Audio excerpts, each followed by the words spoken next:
श्री कृष्ण कन्हैया लाल की आनंद कंदम प्रभुदेव चंद्रम ब्रजेशरूपेण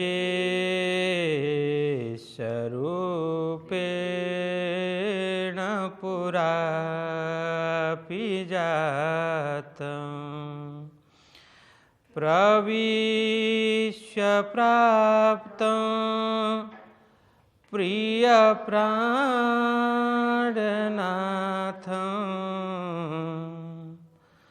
परेशपूर्णं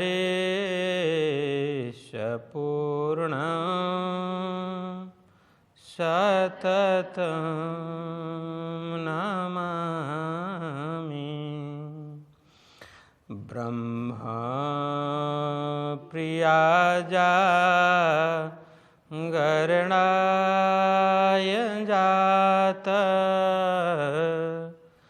सर्वस्वपाता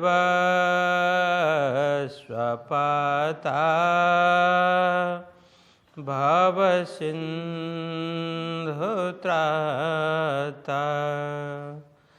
विज्ञानदाता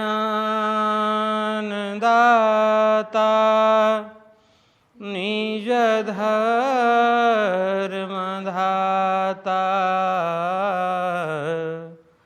द्विनेकबन्धो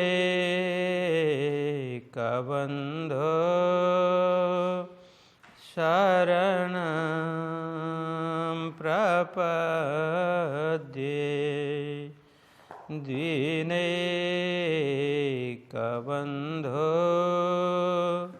शरणं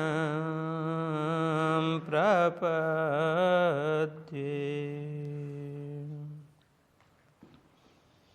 श्री कृष्ण कन्हैया लाल की, श्री सतगुरु महाराज की, श्री प्राणनाथ प्यारे की, श्री पांच नवतन पुरी धाम की, जगत गुरु आचार्य श्री 108 कृष्णमणि जी महाराज की, श्री कृष्ण प्रणामी धर्म की, समस्त सुंदर साथ की प्रणाम। बीतक प्रशिक्षण चल रहा है। इसमें 6वां प्रकरण पूर्ण हुआ। 6वां प्रकरण जो दर्शन की बीतक नाम से था, सद्गुरु श्री देवचंद्र जी महाराज को साक्षात्कार होता है।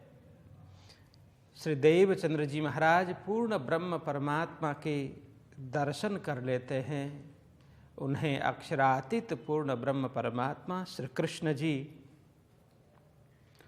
साक्षात दर्शन देकर के तारतम्य ज्ञान प्रदान करते हैं, निज नाम महामंत्र प्रदान करते हैं और उन्हें भविष्य की योजना के विषय में भी अवगत कराते हैं कि अब आपकी तरह अनेक आत्माएं इस संसार में खेल देखने आई है, तो वे सभी भूली पड़ी है।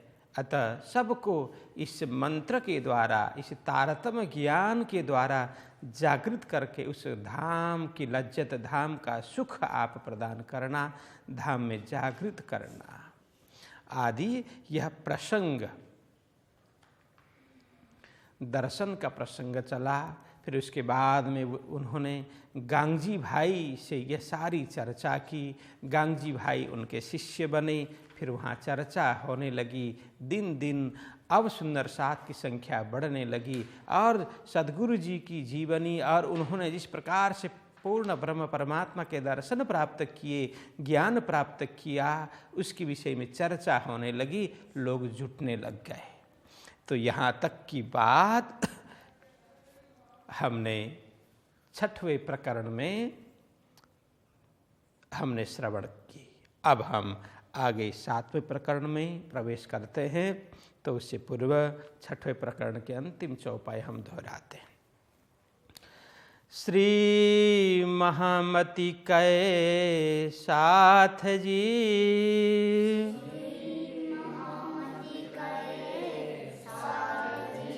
ये अपनी बुनियाद,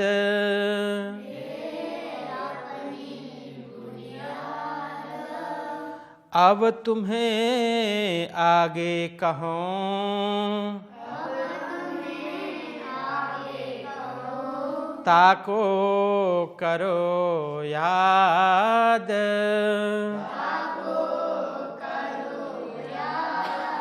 ताको करो याद।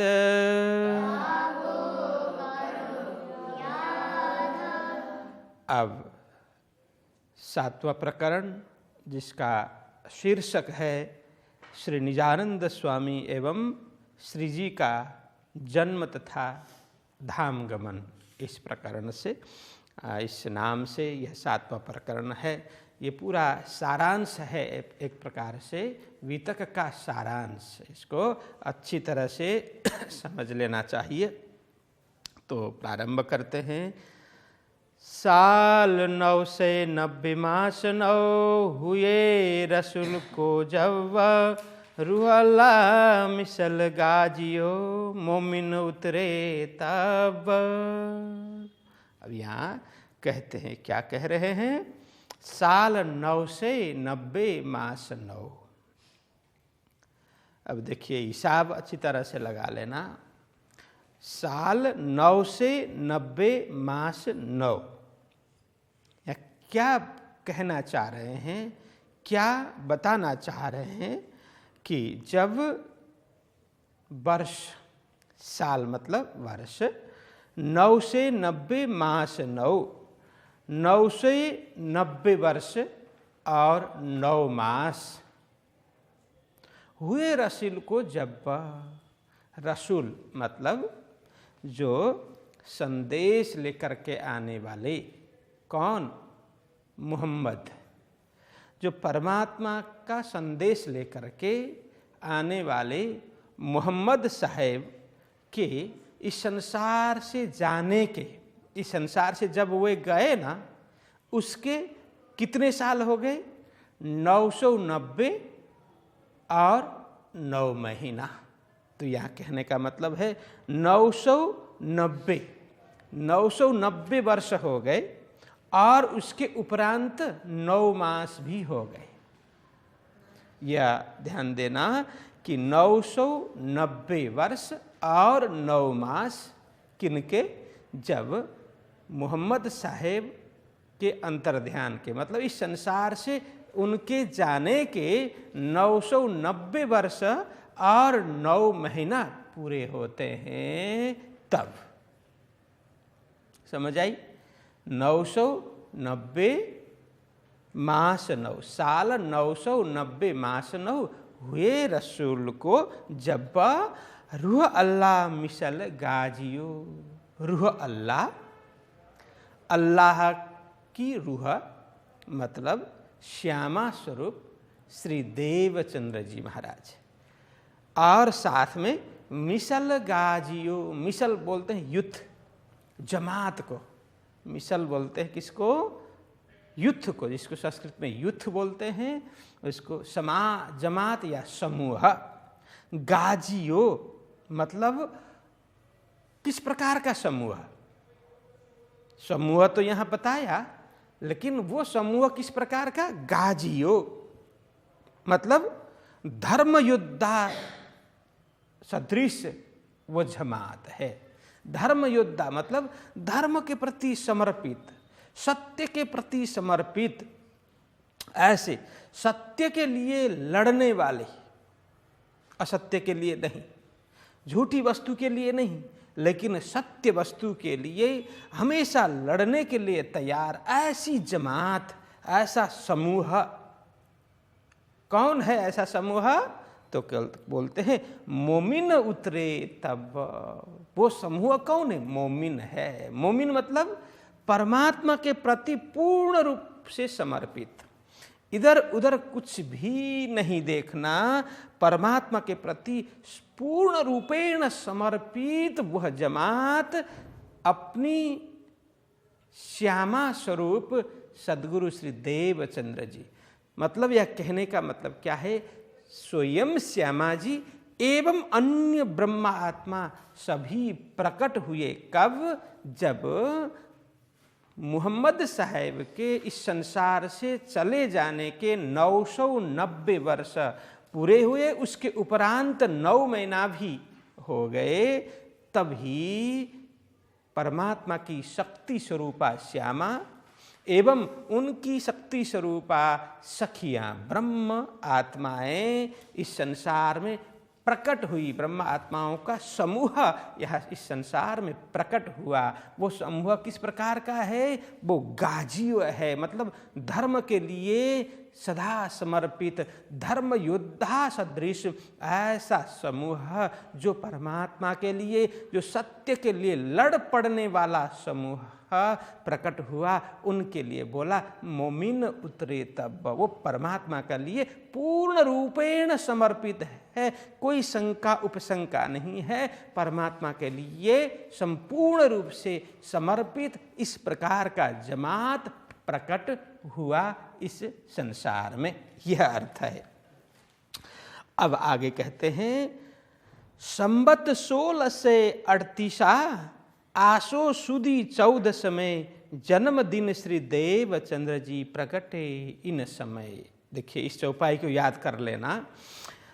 संबत 1638 आसो सुदी 14 में। अब यहाँ सद्गुरु श्री देवचंद्र जी महाराज के प्राकट्य की बात बता रहे हैं, तिथि मिति बता रहे हैं। एक कब प्रकट हुए, ऊपर बता दिया श्यामा और सखियां साथ में प्रकट हो गई। अब कब प्रकट हुई श्यामा, तो यहाँ बता रहे हैं वो श्यामा के ही स्वरूप में देवचंद्र जी महाराज के रूप में श्यामा प्रकट होती है। तो उनकी तिथि मिति, प्रकट होने की तिथि मिति है संबत 1638 विक्रम संबत। यह विक्रम संबत की बात है। विक्रम संबत 1638 और महीना था आश्विन महीना। आसो सुदी मतलब शुक्ल पक्ष 14 में। आश्विन महीना का शुक्ल पक्ष और चतुर्दशी तिथि, 14 तिथि चतुर्दशी तिथि में जन्मदिन श्री देवचंद्र जी का जन्म हुआ। प्रकटे इन समय, इस तिथि मिति में वे प्रकट हो गए। देश मारवाड़ में उमरकोट है गाम, मत्तु मेहता कुंवर बाई श्री देवचंद्र प्रकटे इस ठाम। बस वो कहाँ प्रकट हो गए इस तिथि मिति में? विक्रम संबत 1638 आश्विन शुक्ल चतुर्दशी के शुभ दिन वे प्रकट हो गए देवचंद्र जी। कहाँ पर प्रकट हुए? देश मारवाड़, मारवाड़ देश में। और मारवाड़ देश के भीतर एक कस्बा गांव आता था, उमरकोट है गांव, जिसका नाम उमरकोट है। उमरकोट गांव का नाम है। अब यह मारवाड़, अभी यह हाल जब भारत पाकिस्तान विभाजन हुआ, भारत से अलग हुआ पाकिस्तान, तो अभी पाकिस्तान में आता है। तब एक ही भारत में ही हुआ करता था यह मारवाड़, अभी पाकिस्तान में पड़ता है। तो मत्तु मेहता कुंवर बाई श्री देवचंद्र प्रकटे इस ठाम। मत्तु मेहता उनके पिताजी हैं और कुंवर बाई माता। तो उनके माता पिता का नाम भी बता दिया, मत्तु मेहता एवं कुंवर बाई। तो श्री देवचंद्र प्रगटे इस ठाम, वहाँ पर इस स्थान पर, कहने का मतलब इस तिथि मिति में। कब? विक्रम संबत 1638 आश्विन शुक्ल चतुर्दशी के शुभ दिन। और मारवाड़ देश के उमरकोट गांव में मत्तु मेहता पिता और कुंवरबाई माता के द्वारा उनका जन्म हुआ। ये पूरा वृत्तांत बता दिया। मत्तुमेता कुंवर भाई श्री देवचंद्र प्रगटे इस ठाम। देखिए दोनों चौपाई याद कर लेना तो पूरा पूरा सदगुरु जी का प्राकट्य और माता पिता, उनके गांव और देश सब का नाम यहाँ संपूर्ण आ जाता है। तो ये कहा। तो अब उन प्रकट होने के बाद क्या क्या किया वो संक्षिप्त में वो वितक बता रहे हैं। तहाँ से आए कच्छ देश, बीच मोहम्मदें दिया दीदार, पहुँचाए मजल को किए जो खबरदार। देखिए तहाँ से आए कच्छ में, कच्छ देश। अब कहाँ से कच्छ देश आए? उमरकोट मारवाड़ से, जहाँ उनका जन्म प्राकट्य हुआ था। उमरकोट गांव से वे कच्छ देश में पहुँचते हैं। लेकिन कच्छ देश जाते हुए अब बीच में कई वितकें हैं। बाल्यावस्था से ही प्रश्न प्रकट होना और सबसे जिज्ञासा रखना, वो अन्य बालकों से अलग होते थे। उनका ध्यान चिंतन में मन लगा रहता था, सेवा साधना में मन लगा रहता था। तो ये सब फिर मैं कौन, कहाँ से आया, कहाँ मेरा भरतार, वो प्रश्न प्रकट हो गए। सबको पूछते हुए चले। मठ मंदिर में जाना, परिक्रमा करना, सेवा करना, साधना करना, यही उनकी दिनचर्या थी। अंततः गत्वा वही ब्रह्म तत्व जिज्ञासा के लिए, ब्रह्म अन्वेषण के लिए गृह परित्याग करते हैं और कच्छ के लिए निकल पड़ते हैं। तब की बात, बीच मोहम्मदें दिया दीदार। तो यह मोहम्मदें दिया दीदार मतलब इसका अर्थ है जिन्होंने दीदार दिया वे तो राज्य के ही हुक्म के स्वरूप थे। राज्य की एक शक्ति थी, उनकी आज्ञा से एक हुक्म ने स्वरूप वहाँ धारण कर लिया था। लेकिन यहाँ कहने का मतलब बीच मोहम्मदें दिया दीदार, जिन्होंने दर्शन दिया, जिनका स्वरूप कैसा था, मानो मोहम्मदी हो, मोहम्मद का जैसा उनका स्वरूप था। ये कहने का मतलब है बीच मोहम्मदें दिया दीदार, रसूल मोहम्मद का जैसा स्वरूप है उस प्रकार के स्वरूप में परमात्मा ने उन्हें दर्शन दिया। पहुँचाए मजल को, अब पहुँचाए मजल को किए जो खबरदार। कहाँ तक पहुँचाया? मजल तक, लक्ष्य तक, गंतव्य तक। तो सद्गुरु श्री देवचंद्र जी महाराज का लक्ष्य क्या था? देखिए दो अर्थ इसमें करते हैं। ये परंपरागत तो हमें बाबा जी समझाया करते थे। तो इसका अर्थ इस प्रकार से वे करते थे कि पहुँचाए मजल को। एक तो देवचंद्र जी महाराज का लक्ष्य तब क्या था? बारात। ठीक है, उससे पूर्व लक्ष्य क्या था? परमात्मा प्राप्ति, है ना। मैं अब जो प्रश्न मेरे अंदर प्रकट हुए हैं वो अभी प्राप्त करूंगा, परमात्मा की भी प्राप्त कर लूंगा, परमात्मा के दर्शन में प्राप्त कर लूंगा। एक लक्ष्य वो था। दूसरा अभी जो प्रेजेंट लक्ष्य है, अभी का जो लक्ष्य है क्या था? बारात तक पहुँचे, क्योंकि रात घनघोर है, चारों तरफ निशाचर बोल रहे हैं, अंधेरा छाया हुआ है, अकेले डर रहे हैं, वो घबरा रहे हैं। तब उनको था मैं किसी भी तरह से बारात तक पहुँचूं, वो साथी तक मैं पहुँचूं, यह उनका लक्ष्य था। तो ये हुक्म के स्वरूप ने सद्गुरु श्री देवचंद्र जी महाराज को मार्ग में दर्शन दे करके अलग अलग प्रसंग की बातचीत करते हुए वहाँ तक पहुँचा दिया जहाँ देवचंद्र जी महाराज पहुँचना चाहते थे, जिन्हें मिलना चाहते थे, वो गंतव्य, वो लक्ष्य। एक तो बारात, ठीक है, वहाँ तक पहुँचाया। और दूसरा क्या कि अब देवचंद्र जी महाराज के अंदर था कि मैं वो परम तत्व को प्राप्त कर लूँ, उस परम तत्व के साक्षात्कार करके मैं मेरे अंदर जो भी जिज्ञासा है, जो प्रश्न उठे हैं, बस उसके उत्तर प्राप्त कर लूं और परमानंद को प्राप्त हो लूं। ये देवचंद्र जी महाराज की इच्छा थी, यह लक्ष्य था। तो दर्शन दे करके मानो उन्होंने उसकी और आगे बढ़ा दिया। तुम जिस मार्ग पर चल रहे हो यही सही मार्ग है, आगे बढ़ते चलो, मैं तुम्हारे साथ में सदैव हूँ, मैं तुम्हारे साथ में हमेशा से हूँ। यहाँ बीच बोल दिया ना कि ये जो खबरदार, सावधान कर दिया, खबरदार कर दिया। क्या खबरदार?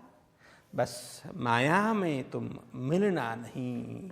और जिस तरह से तुम साधना कर रहे हो, जिस तरह से खोज कर रहे हो, बस परमार्थ का यही एक मार्ग है। बस इसी मार्ग पे आगे चलते चलो, बढ़ते चलो, तो अवश्य एक दिन साधना के शिखर तक तुम पहुँचोगे। और जब जरूरत पड़े मैं तुम्हारे साथ हूँ, तुम्हारे से अंदर दूर कहीं भी नहीं हूँ। इस प्रकार से उन्होंने सावधान कर दिया। ये इस प्रकार से अर्थ है कि ये जो खबरदार, उन्होंने खबरदार भी कर दिया। तो अब आगे कहते हैं, कच्छ देश में आए के खोज बड़ी करी, जब भूज नगर आए पहुँचे तब वही इलाही उतरी।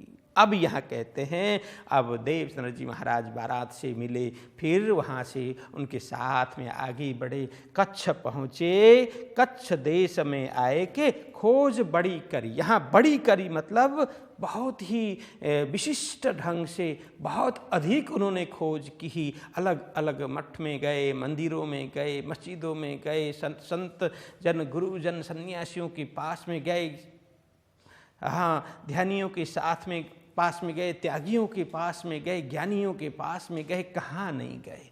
जहाँ उनको लगता है यहाँ जाने से मुझे कुछ प्राप्त होगा, वहाँ जा कर के विनम्रता से उनसे प्रश्न करते, साधना करते, कुछ दिन बिताते, फिर वहाँ से आगे बढ़ते। इस तरह से करते करते करते उन्होंने सालों तक खूब साधना की, खूब खोज की। किस चीज़ की? वो परम तत्व की, वो सत्य वस्तु की खोज उन्होंने की। खोज बड़ी करी मतलब बहुत अधिक उन्होंने खोज की। जब भूजनगर आए पहुँचे, जब भूजनगर, कच्छ देश में भी सीधा भूजनगर पहुँचे नहीं, अलग अलग स्थान में खोज करते रहे। लगभग 5 वर्ष तक वे खोज करते रहे। फिर उसके बाद में भूजनगर पहुँचे और तब वही इलाही उतरी। जब भूजनगर में पहुँचे तो वहाँ पर इलाही उतरी। इलाही तो सीधा सीधा इसका अर्थ, इलाही का मतलब क्या होता है? वो आकाशवाणी, ठीक है। लेकिन इसका तात्पर्य है संपदा, संपत्ति, निधि। यह है तो सद्गुरु जी के जीवन में क्या उतरी? वो संपत्ति अवतरित हो गई, वो संपदा, वो खजाना अवतरित हो गई। यहाँ मतलब, यहाँ कहने का मतलब है तब वही इलाही उतरी। अब क्या इलाही? तो भुजनगर में एक तो हरिदास जी मिल गए और उनके द्वारा भक्ति में वृद्धि हो गई। भक्ति किस प्रकार से करनी चाहिए वो समझ पड़ी और उनके माध्यम से ही मंत्र प्राप्त हुआ, बड़ा सुंदर मंत्र, भज मन श्री वृंदावन। तो फिर कुंज बिहारी नित्य विलास, यह मंत्र प्राप्त हुआ, जपते रहे। फिर ये सारा प्रसंग बना वहाँ के बिहारी के वाघा वस्त्र, उससे पूर्व बाल मुकुंद जी अंतर्ध्यान होना, उनके द्वारा स्वरूप परिचय करवाना किनको?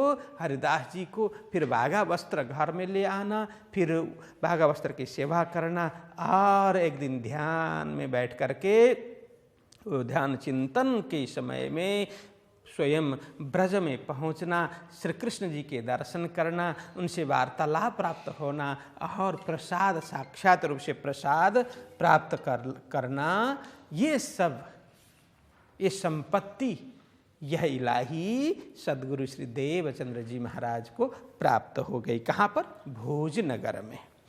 तो हरवंश हरिदास के रहे कोई क दिन, ता पीछे नौतनपुरी सुना भागवत होए मगन्ना। तो हरवंश हरिदास के, तो क्या यहाँ बोलते हैं?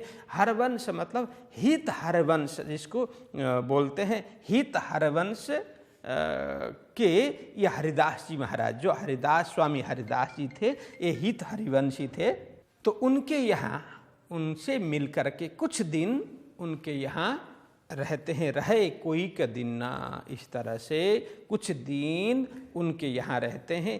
ता पीछे नवतनपुरी सुना भागवत होए मगन। जब वहाँ से संदेश प्राप्त हुआ, कुछ आकाशवाणी हुई, कुछ अंतस प्रेरणा मिली, फिर उसके बाद में वैभूज नगर से कहाँ, नवतनपुरी, ता पीछे नवतनपुरी, यहाँ नवतनपुरी पहुँचे और सुना भागवत होए मगन। उन्होंने श्रीमद् भागवत की दिव्य कथा मग्न होकर के, तल्लीन होकर के, तन्मयता पूर्वक वे कथा श्रवण करते हैं। देवचंद्र जी महाराज 14 वर्षों निष्ठाबंद बचन ग्रहे सब सार, 40 वर्ष की उम्र में हक्कें दिया दीदार। यह चौपाई भी याद करना, साथ में चौपाई।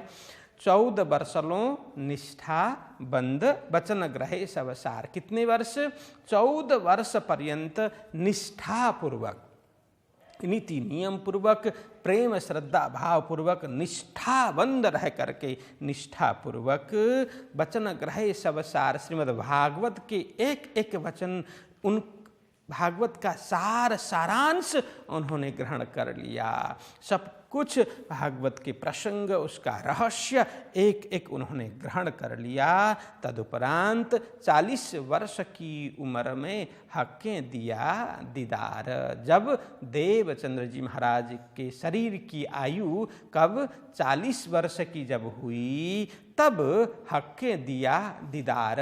वो सत्य परमात्मा ने, हक उसको सत्य को ही बोलते हैं, उसका हक का अर्थ है सत्य, और वो सत्य परमात्मा उन्होंने क्या दिया? दीदार दिया, दर्शन उन्हें प्रदान किया। सुनत भागवत देहुरे तहाँ कहा तारतम्य, तुम आए हो अर्श से जगाओ अपनी आत्मा। जब भागवत देहुरे मतलब यहाँ मंदिर में, कहाँ पर? श्याम जी के मंदिर में। देहुरा का मतलब मंदिर होता है। तो मंदिर में, श्याम जी के मंदिर में, श्री कृष्ण श्री श्याम जी के मंदिर में वे बड़े प्रेम से भागवत सुन रहे थे। तहाँ कहा तारतम्य, जब देवचंद्र जी महाराज 14 वर्ष तक सुनते रहे, जब उनकी आयु 40 वर्ष की हुई थी, तब आकर के दर्शन देकर के क्या कहा? तहाँ कहा तारतम्य। उन्होंने वो तारतम्य ज्ञान, तारतम्य ज्ञान वहाँ प्रदान किया, और साथ में महामंत्र, जिसको तारतम्य महामंत्र भी बोलते हैं, संपूर्ण ज्ञान दे करके उन्हें कृतार्थ कर दिया। देवचंद्र जी महाराज जिस तत्व की खोज में लगे हुए थे, जिस तत्व को पाने की चाह उनकी बाल्यावस्था से ही हुई थी, बस वही तत्व पूर्ण ब्रह्म परमात्मा अक्षरातीत श्री कृष्ण जी ने प्रकट होकर के देवचंद्र जी महाराज को प्रदान किया। तहाँ कहा तारतम्य, उन्होंने स्पष्ट तारतम्य वहाँ बताया। तुम आए हो अर्श से, और कहा कि हे सुंदरबाई, हे श्यामा, तुम अर्श से मतलब परम धाम से इस दुनिया में, इस संसार में आई हो। तुम आए हो अर्श से, परम धाम से, जगाओ अपनी आत्मा। अब यहाँ जगाओ अपनी आत्मा, तुम स्वयं भी जागृत हो जाओ, अन्य आत्माओं को भी इस ज्ञान के द्वारा जागृत करो। जगाओ अपनी आत्मा। तुम आए व्रजरास में, फिर तुम आए इत्ता, रही खेल देखन की तुमको इच्छा तित्ता। कि हे देवचंद्र जी, हे श्यामा, हे सुंदरबाई, तुम आए ब्रजरास में, तुम ब्रज एवं रास में प्रकट हुई। ये पूरी कथा यह है ही, सबको मालूम है। और तुम आए ब्रजरास में, तुम और तुम्हारे जैसे अनंत सखियां ब्रजरास में खेल देखने की चाह लेकर के प्रकट हुई। फिर तुम आए इत ब्रजरास में, इच्छा पूरी न होने पर, इत मतलब इस जागनी ब्रह्मांड में, इस संसार में पुनः आ गए। रही खेल देखने की, खेल देखने की चाह, कौन सा खेल? दुख रूपी खेल जो देखने की चाह परमधाम में प्रकट हुई थी। श्री राजी से ये अक्षर ब्रह्म द्वारा रचित यह विश्व प्रपंच और उसके अंदर चलने वाली यह दुख रूपी खेल, मायावी खेल का अनुभव करने की चाह सखियों के अंदर प्रकट हुई थी। बस ब्रज में उसी चाह लेकर के, वही इच्छा लेकर के ब्रज में प्रकट हो गई।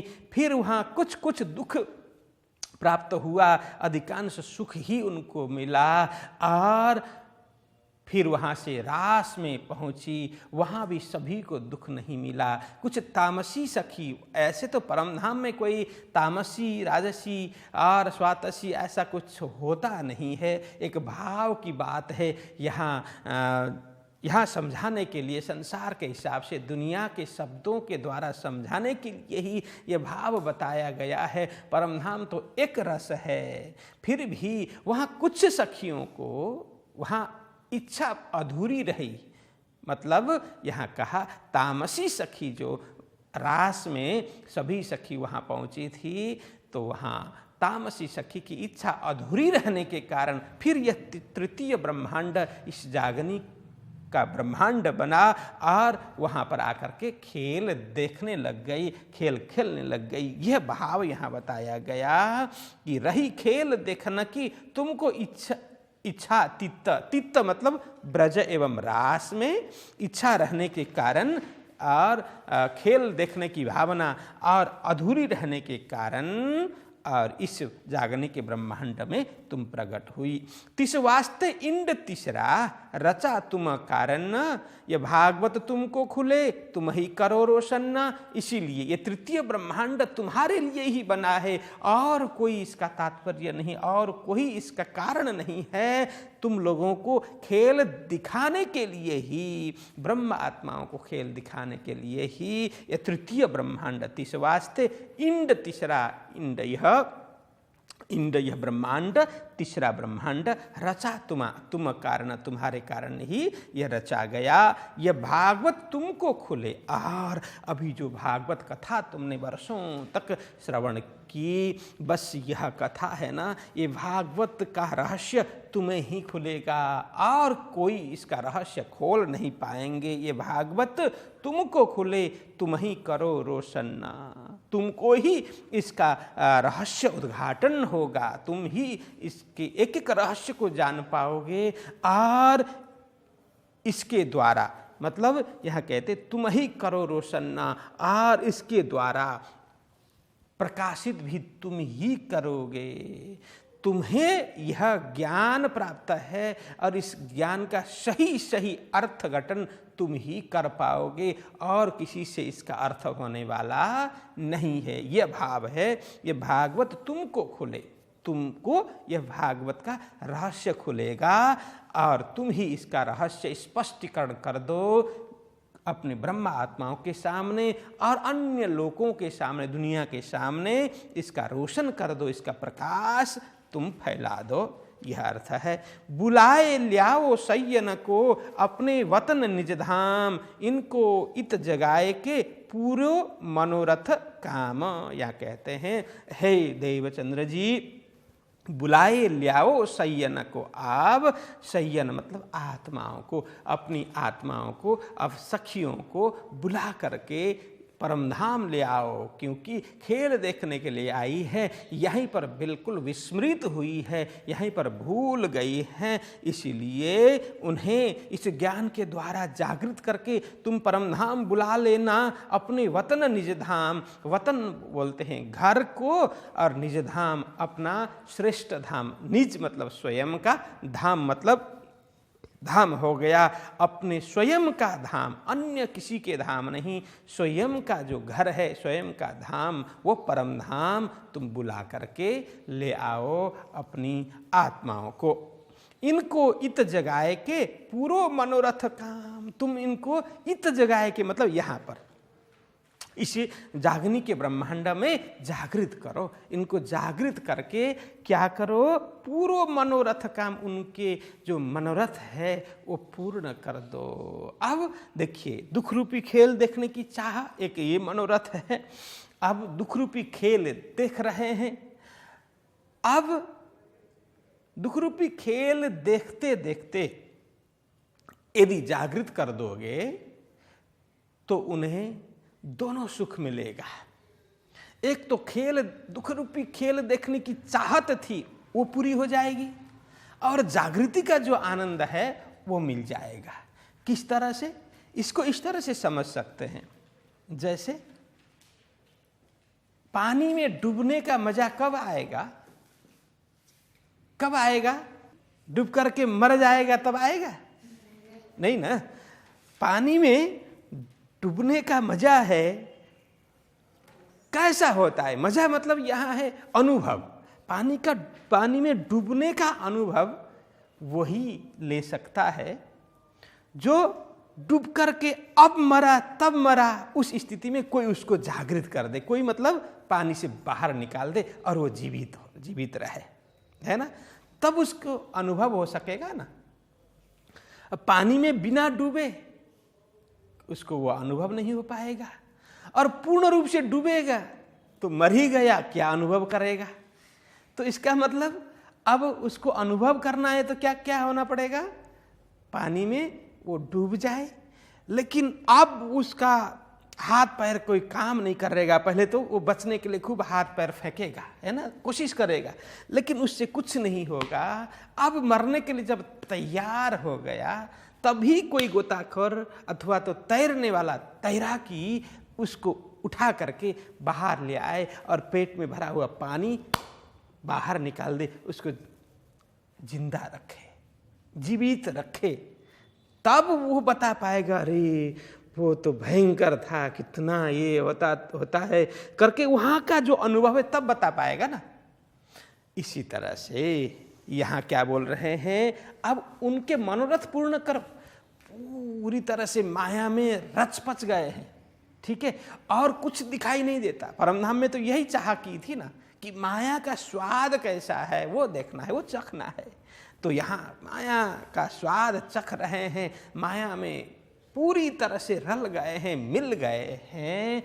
उनको इस समय तुम इस तारतम महामंत्र को दे करके, तारतम ज्ञान दे करके जागृत करो ना, तब उनको लगेगा जैसे जागृत होते ही अरे माया कितनी भयंकर थी, हम तो इसको ही अपना सब कुछ मान करके बैठी थी, इसी घर को अपना घर मान करके बैठी थी, इसी परिवार को अपना परिवार मान करके बैठी थी, जन्म को जन्म मृत्यु बस अपने को जन्म मृत्यु के चक्र में पा रही थी। जब इसे ऐसे झपक करके उठते हैं तब ऐसा तो कुछ भी नहीं है, न जन्म है, न मृत्यु है, न जरा है, न व्याधि है, कुछ भी तो नहीं है,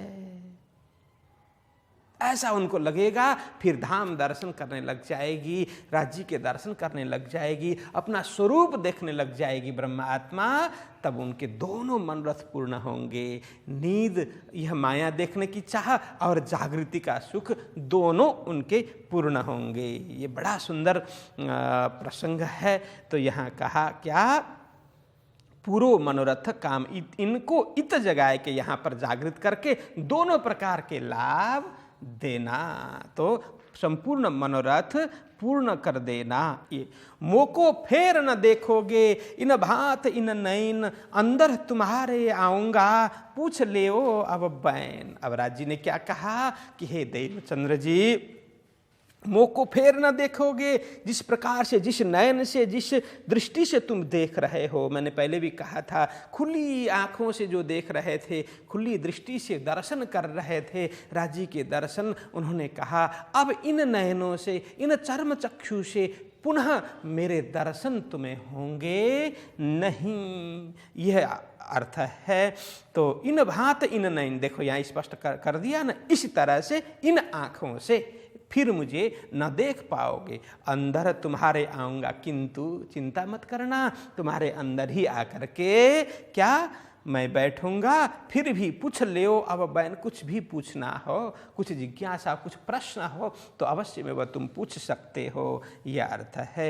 हुक्म हक सुभान का मूल श्री देवचंद्र जी पर, यह जो खेल देखन को साथ धाम से आए उतर। अब यहाँ लालदास जी महाराज बता रहे हैं सुंदर साथ जी, हुक्म हक सुभान का, सुभान बोलते हैं बड़े प्यारे, बड़े दुलारे, उसको सुभान बोलते हैं, प्यारा शब्द है, वो प्यारे को सुभान बोलते हैं। तो प्यारा कौन है? परमात्मा। परमात्मा से, परमात्मा के अतिरिक्त और कोई प्यारा नहीं हो सकता। इसलिए वो प्यारे परमात्मा का हुक्म, वो सत्य परमात्मा अतिशय प्रिय है और प्यारे हैं, उनका हुक्म किसके ऊपर हुआ? कहते हैं मूल श्री देवचंद्र जी पर, मुख्य रूप से श्री देवचंद्र जी पर उनका हुक्म हुआ। यहाँ कहते हैं क्या हुक्म हुआ, क्या आज्ञा हुई, क्या कृपा हुई, ये सारा यहाँ बताते हैं। क्या कि ये जो खेल देखने को 7 धाम से आए उतर, हे देवचंद्र जी, ये जो खेल देखने को, यह प्रपंच, यह विश्व प्रपंच माया रूपी खेल देखने के लिए 7 धाम से आए उतर, परम धाम से उतर करके यहाँ पर आई है। 3 को बुलावने वास्ते, अब दोनों चौपाई मिलान करेंगे ना तो इसका अर्थ स्पष्टीकरण होगा।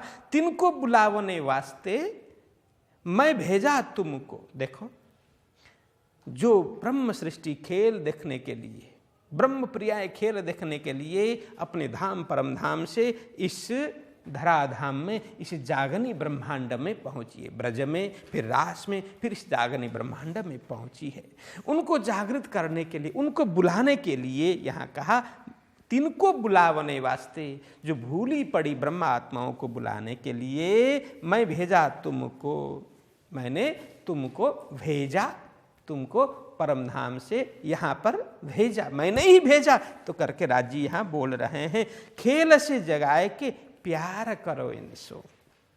हे देवचंद्र जी, हे श्यामा, हे सुंदर बाई, अब उनको इस खेल में से जगा करके प्यार करो इनसे, इनसे स्नेह रखना, प्रेम करना, क्योंकि ये तो सभी अबोध है ना, अभी बिल्कुल सोई पड़ी है, अपने आप को नहीं जानती है। उनको प्यार करना, दुलार करते हुए जगाना, उनको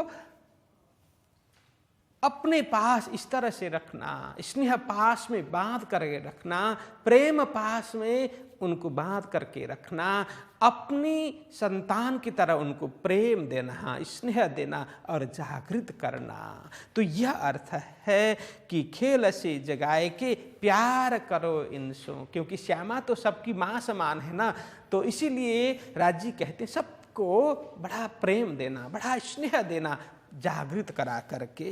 संबत 16 से 38 से आसो सुदी चतुर्दशी के दिन प्रगटे देश मारवाड़ में गांव उमरकोट उत्पन्न। जब इस तरह से राजी ने उनको आदेश दिया, परम धाम में ही आदेश दिया, तो वहाँ से थोड़ा जोड़ना पड़ेगा, वहीं आदेश दिया तुम जाओ और भूली भटकी आत्माओं को जागृत करने का कार्य मैं सौंपता हूँ। उन्हें बहुत प्रेम पूर्वक, स्नेह पूर्वक जागृत करना, उन्हें हर एक प्रकार के सुख प्रदान करना करके श्यामा को भेजा। तो श्यामा ही अब देवचंद्र जी महाराज के रूप में संवत 16 से 38 से आसो सुदी चतुर्दशी के दिन न प्रगटे देश मारवाड़ में गांव उमरकोट उत्पन्न। या उत्पन्न मतलब प्रकट होने की बात है।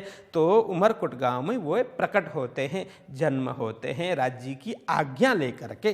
तो इस तरह से यहाँ हो गया। अब सदगुरु जी की जीवनी यहाँ पूर्ण होती है, ठीक है। और आगे अब यहाँ उनके अंतर ध्यान की चौपाई यहीं बता देते हैं कि संबत 17 से 12 भादो मास उजाला पक्ष चतुर्दशी बुधवार को हुए धनी अलख। तो लालदास जी महाराज यहाँ स्पष्ट लिखते हैं कि सुंदर साहसी सदगुरु जी ने अब श्री राज जी महाराज की आज्ञा एक एक उन्होंने पालन की, ब्रह्म आत्माओं को खूब जगाया। 313 ब्रह्म आत्माएं उनके द्वारा जागृत हुई और उनमें से प्रथम शिष्य कौन? गांगजी भाई बने। प्रमुख शिष्य कौन? महराज ठाकुर प्राणनाथ जी महाराज बने। फिर संपूर्ण जागने का कार्यभार प्राणनाथ जी महाराज के कंधे पर डाल करके उनको जिम्मा लगा करके वे अंतर्ध्यान हो गए। कब अंतर्ध्यान हुए? कहते हैं संवत 17 से 12 विक्रम संवत 1712 या 12 मतलब 12 की बात है। विक्रम संवत 1712 भादो मास उजाला पक्ष महीना था भादों का, और उजाला पक्ष मतलब शुक्ल पक्ष, शुक्ल पक्ष भादो महीने के शुक्ल पक्ष में। और तिथि कौन? चतुर्दशी तिथि। बार कौन सा? बुधवार। उस दिन हुए धनी अलख। यहाँ जो लख मतलब देखना, अलख मतलब न देखना, मतलब अदृश्य हो जाना, ये अर्थ है।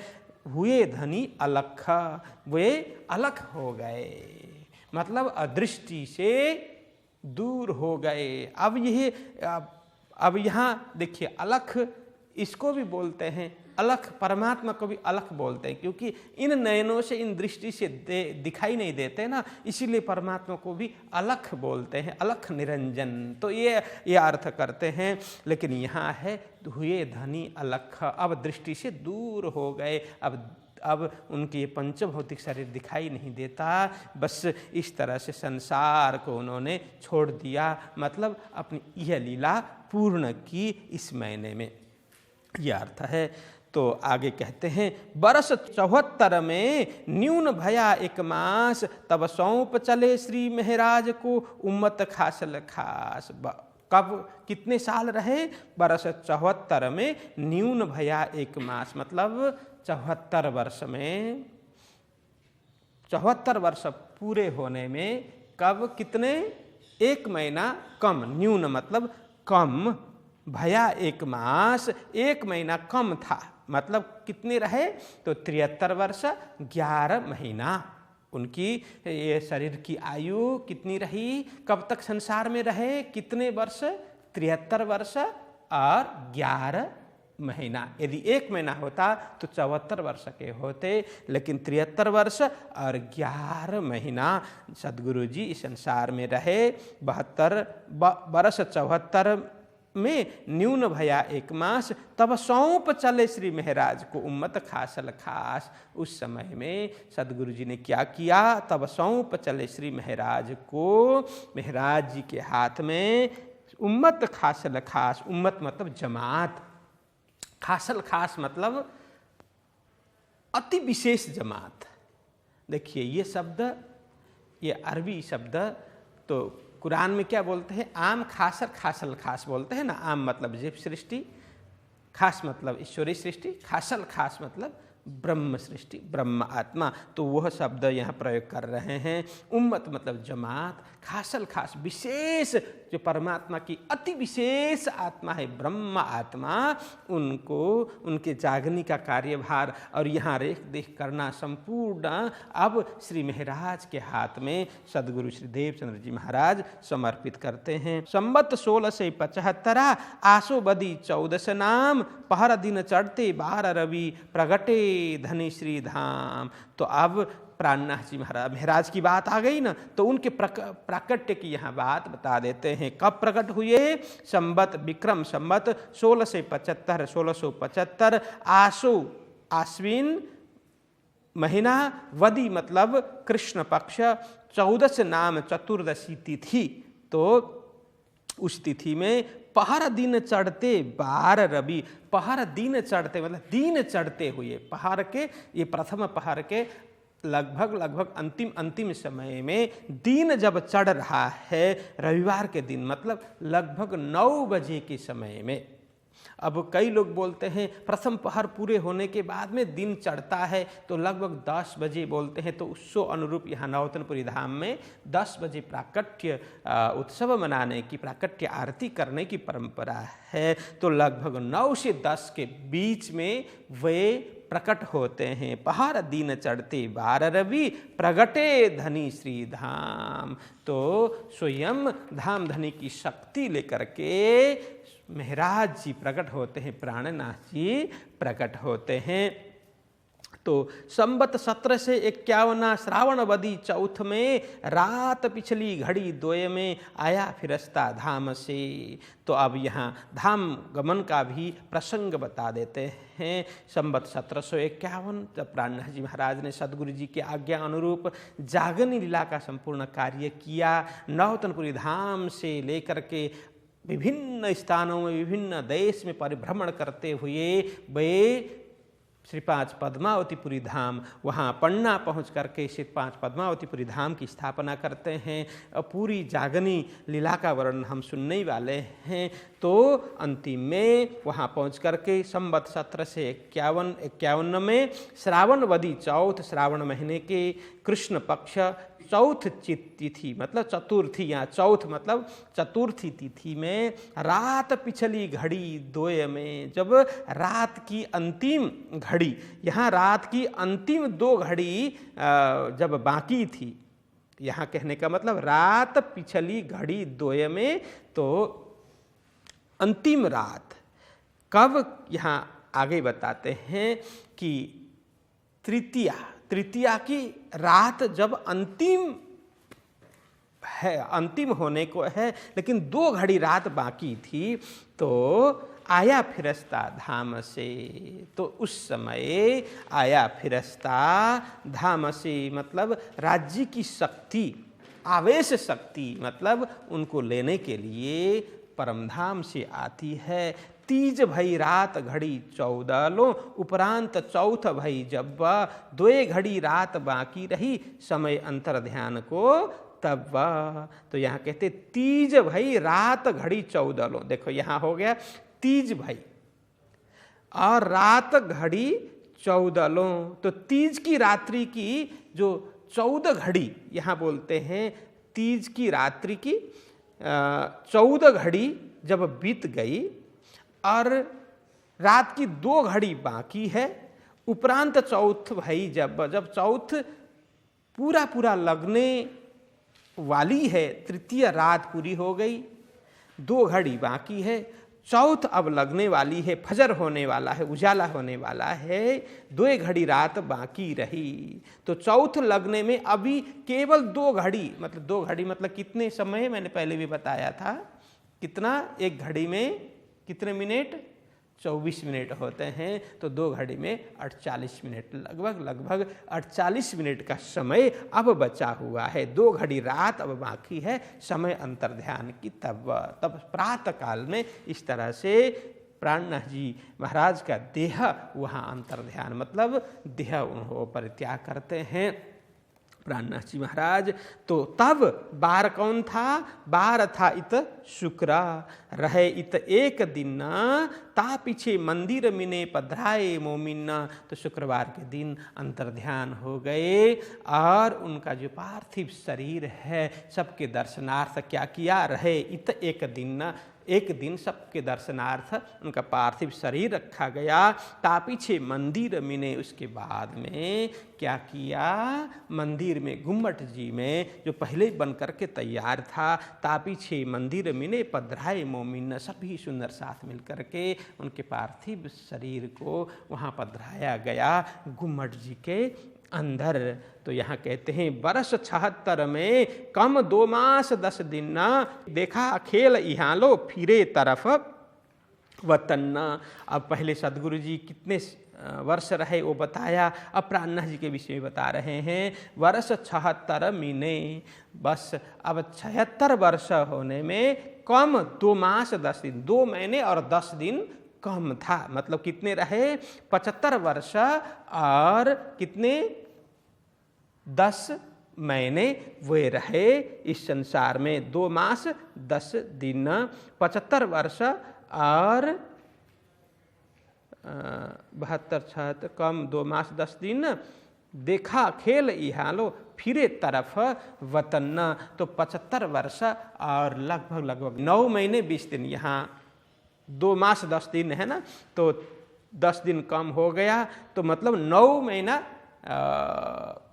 20 दिन, हाँ कितने, 75 वर्ष 9 महीना और 20 दिन इस संसार में उनका पार्थिव शरीर मतलब उनका यह पंचभौतिक शरीर रहता है, फिर वे अपने धाम में जागृत हो जाते हैं। देखा खेल यहाँ लो मतलब इतने वर्ष तक उन्होंने खेल देखा। फिरे तरफ वतन, फिरे मतलब लौटे, तरफ वतन अपने घर तरफ वे लौटे 75 वर्ष 9 महीना 20 दिन के बाद। साथ सौंप्या आप श्री राज को, जाहिर में श्री महाराज, अब हम फिरत धाम को, तुम रहो सावचेत आज।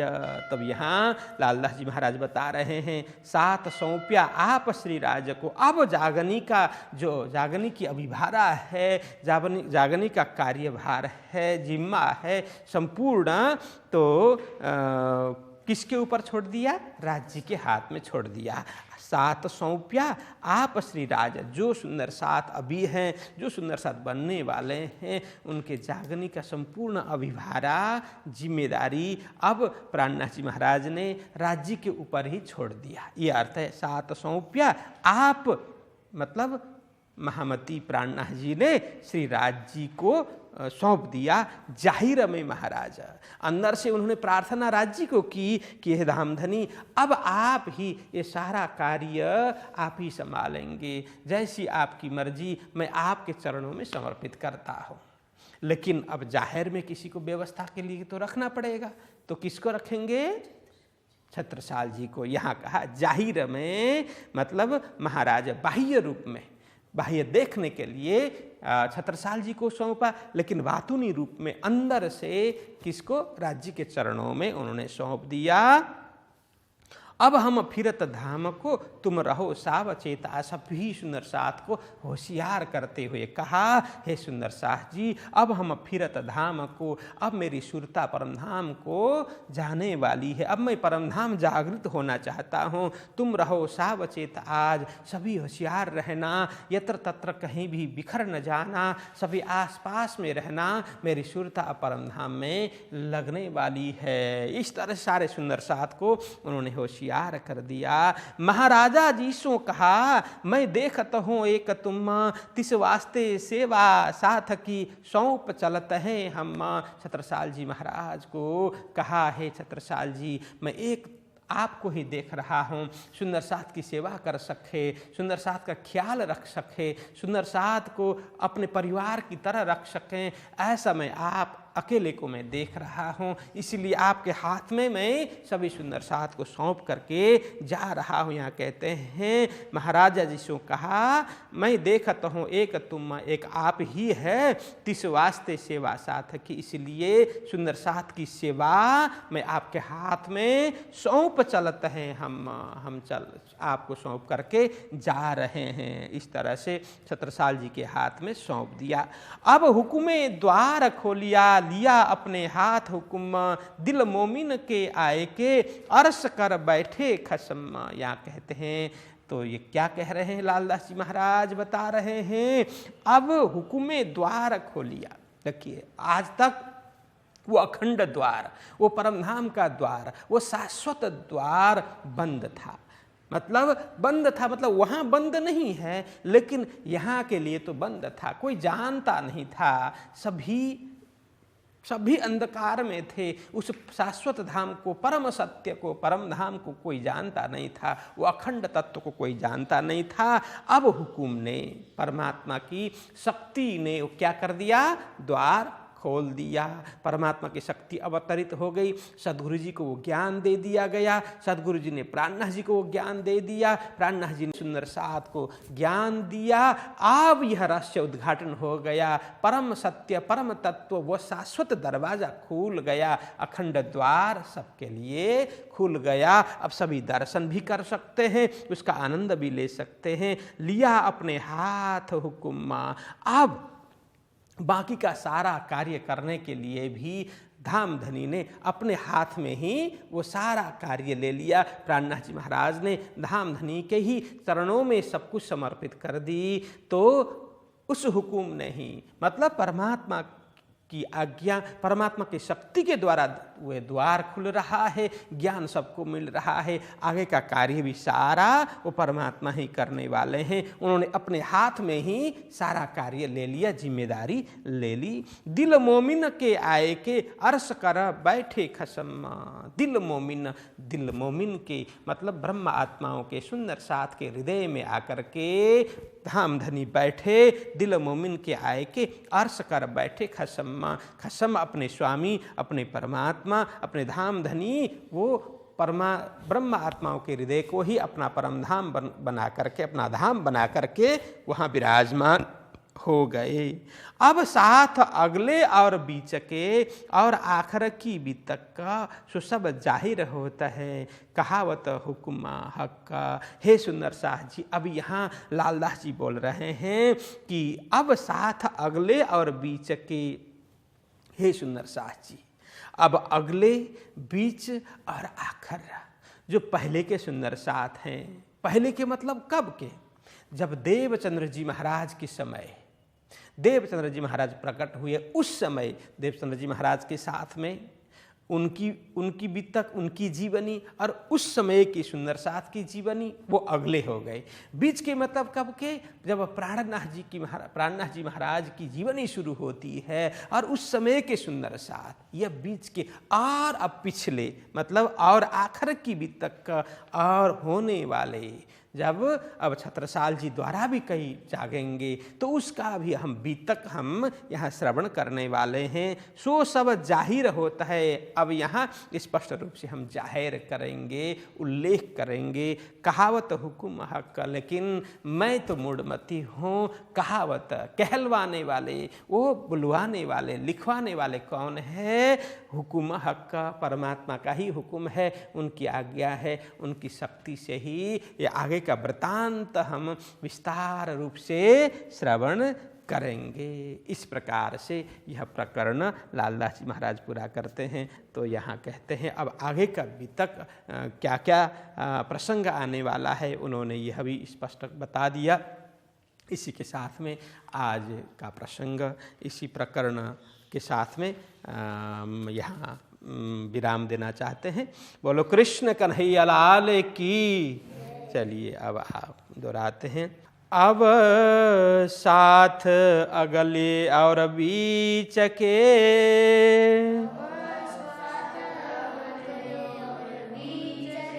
और आखिर की बीतक,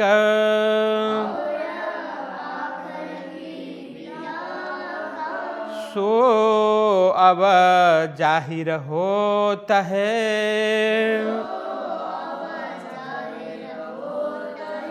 कहावत हुक्म हक, कहावत